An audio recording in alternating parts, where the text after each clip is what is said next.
आज हम लोग विसरण के बारे में अध्ययन करेंगे। विसरण क्रिया किसे कहते हैं, व्हाट इज द डिफ्यूजन।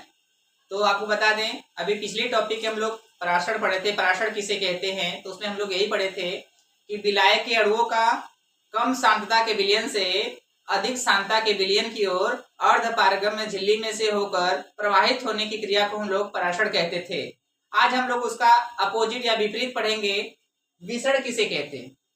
तो विसरण क्रिया वह क्रिया है जिसमें जो पदार्थ के अणु हैं वह अधिक सांद्रता के विलयन से, जो पदार्थ के अणु हैं अधिक सांद्रता के विलयन से अर्धपारगम्य झिल्ली में से होकर कम सांद्रता के विलयन की ओर प्रवाहित होते हैं। यह क्रिया विसरण कहलाती है और यह क्रिया ठोस, द्रव, गैस तीनों में हो सकती है। तो हम लोग अभी यह अध्ययन किए विसरण किसे कहते हैं। पदार्थ के अणुओं का अधिक सांद्रता के विलयन से कम सांद्रता के विलयन की ओर अर्धपारगम्य झिल्ली में से प्रवाहित होने की क्रिया को हम लोग विसरण कहते हैं और यह क्रिया ठोस, द्रव, गैस तीनों में हो सकती है। देखिए कैसे विसरण या डिफ्यूजन किसे कहते हैं। वह प्रक्रिया जिसमें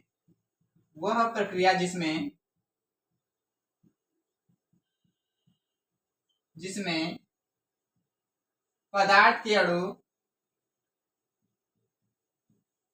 अधिक सांद्रता के विलयन से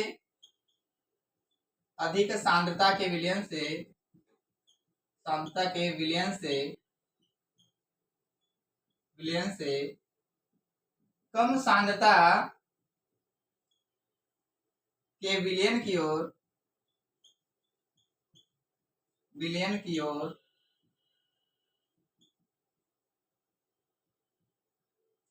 अर्धपारगम्य झिल्ली में से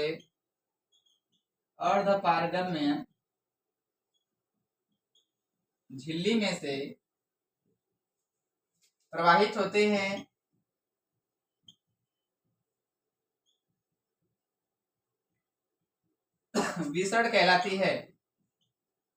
विसरण कहलाती है। और महत्वपूर्ण टॉपिक यह है कि जो विसरण क्रिया है, विसरण क्रिया ठोस, द्रव, गैस तीनों में हो सकती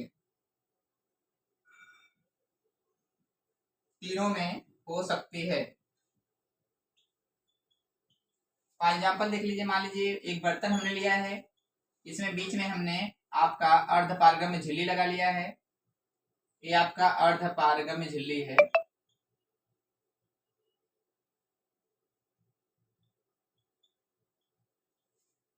यहाँ पे हमने कुछ विलयन भर लिया है। मान लीजिए विलयन की सांद्रता अधिक सांद्रता के विलयन है, अधिक सांद्रता, इस विलयन की सांद्रता अधिक है और इधर आपका कम सांद्रता का विलयन है। तो इसमें जो प्रवाह होता है विसरण क्रिया में, वो होता कैसे है, अधिक सांद्रता के विलयन से कम सांद्रता के विलयन की ओर। तो हम लोग कह सकते हैं विसरण क्रिया किसे कहते हैं, पदार्थ के अणुओं का अधिक सांद्रता के विलयन से कम सांद्रता के विलयन की ओर अर्धपारगम्य झिल्ली में से प्रवाहित होने की क्रिया को हम लोग विसरण कहते हैं, डिफ्यूजन कहते हैं। वह प्रक्रिया जिसमें पदार्थ के अणु अधिक सांद्रता के विलयन से कम सांद्रता के विलयन की ओर अर्धपारगम्य झिल्ली में से प्रवाहित होते हैं या आते जाते हैं, यह क्रिया विसरण कहलाती है। और विसरण क्रिया ठोस, द्रव, गैस तीनों में हो सकती है। Thank you.